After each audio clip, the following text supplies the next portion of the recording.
Você é próximo da sua família? Mais ou menos? Muito? Quase nada? O que aconteceu? Sempre foi assim? O que atrapalha você de ser mais próximo das pessoas que compõem seu círculo familiar?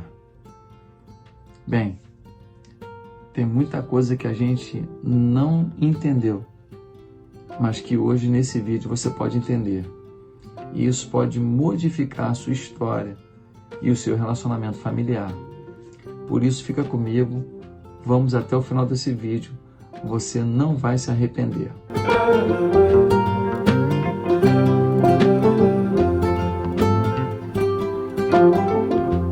Por hora, se inscreva no meu canal, toca no sininho, diga aí todas, para que todas as vezes que eu publicar, e todo dia eu publico, você possa receber um aviso de que tem um vídeo novo, tá bem?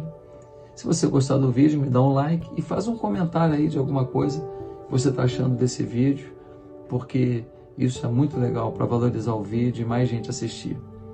Hoje quero ler com você o texto de Gênesis no capítulo 38, versículo 1.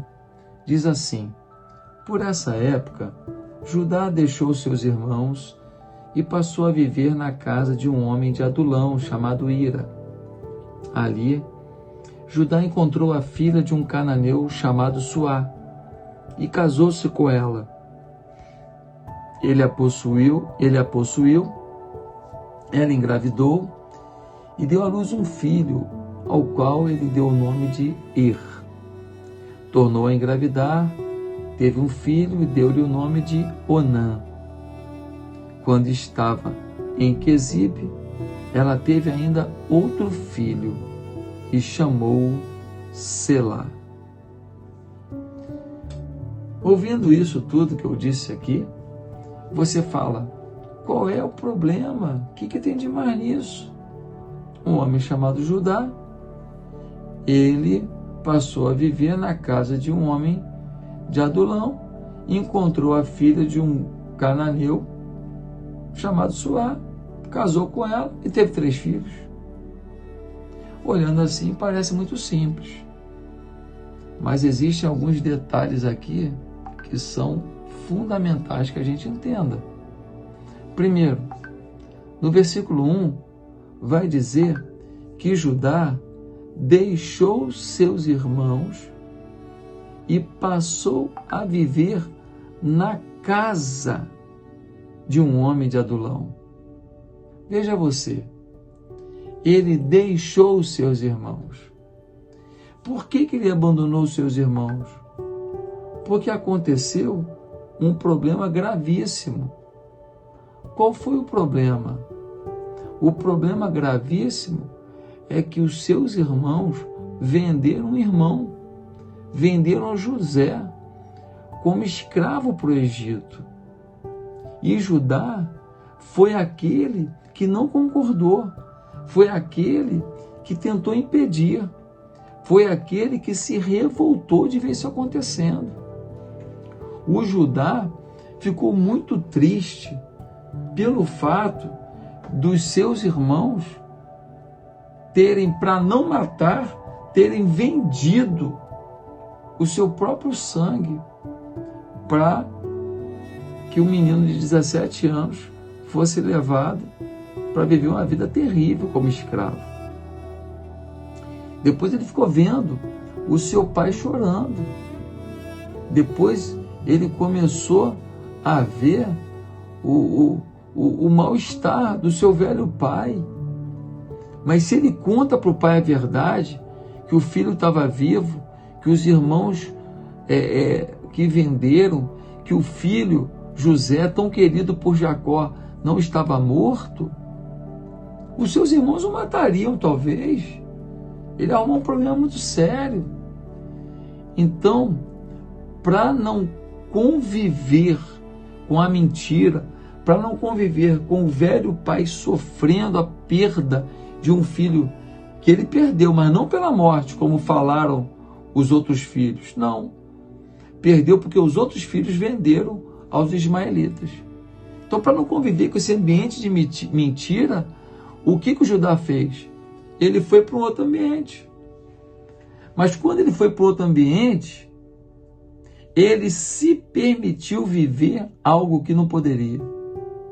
Diz o texto que ele foi viver na casa de um homem de Adulão chamado Ira. Ali encontrou a filha de um cananeu chamado Suá. E ele casou com ela.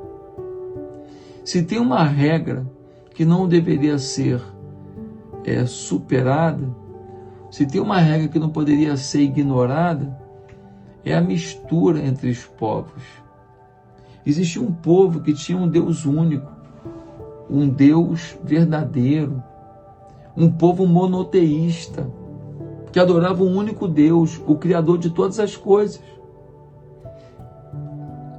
E existiam os povos cananeus, povos que adoravam vários deuses, politeístas, não tinham temor ao Deus vivo, faziam seus altares, consagravam suas vidas a falsos deuses. E o que eles fizeram? O que eles fizeram? Eles continuaram nesse caminho, continuaram nessa visão. E agora chega um servo de Deus e vai conviver com essa visão, vai conviver com esse caminho, vai conviver com esse ambiente. Vai cair. Vai cair. Os alertas que o povo politeísta tenha recebido de Deus não foram ouvidos.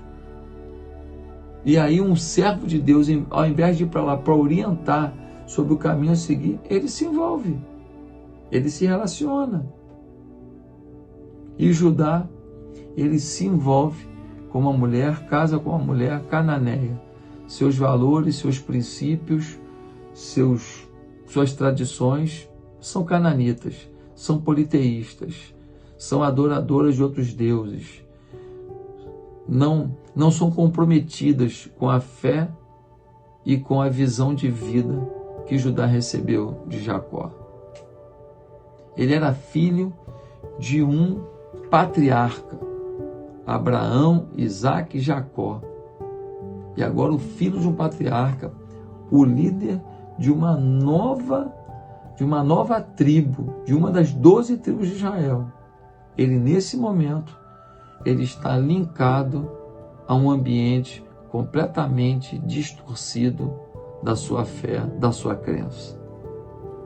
Sabe, muitos de nós temos mágoas, temos ressentimentos, temos decepções no meio da nossa família. O que a gente faz? A gente se afasta. A gente fica longe do pai, da mãe, dos irmãos, do tio, do primo. E a gente acha que está tudo bem. Por quê? Porque eles erraram comigo, eles vacilaram comigo, eles falaram que não podia falar, eles fizeram o que não podia fazer. Mas sabe o que acontece? A gente fica junto dos cananitas. A gente acaba se aproximando de pessoas que têm mais defeitos do que a nossa família. E a gente começa a se alimentar do que eles fazem, a considerar o que eles fazem, a aceitar o que eles fazem e a copiar o que eles fazem. Cuidado para as suas mágoas, para os seus ressentimentos não te afastarem da tua família, porque longe da tua família você vai ser pior. Ah, mas minha família não presta. Não presta, mas tem alguém que presta, tem coisa que presta, tem alguém que te ama de verdade. Não é possível que tudo não vale a pena na sua família. Não é possível que só você que preste e ninguém presta. Não é possível que só você que é bom e todo mundo é ruim. Então cuidado, porque no meio da nossa família sempre tem coisa boa para viver e gente boa para a gente se relacionar. E quando a gente sai de perto dessas pessoas, a gente começa a aceitar certas coisas que são a pavimentação da estrada da nossa derrota. Que Deus te abençoe e que você volte para o seio da sua família. Tem que perdoar, tem que dar perdão, tem que pedir perdão? Pois é, o caminho do amor é o caminho do perdão. Só vai haver família unida se houver perdão. Deus te abençoe. Vai lá, por favor, copie o link desse vídeo e manda para seus contatos de WhatsApp. Abençoe alguém com esse vídeo. Deus abençoe. Até amanhã.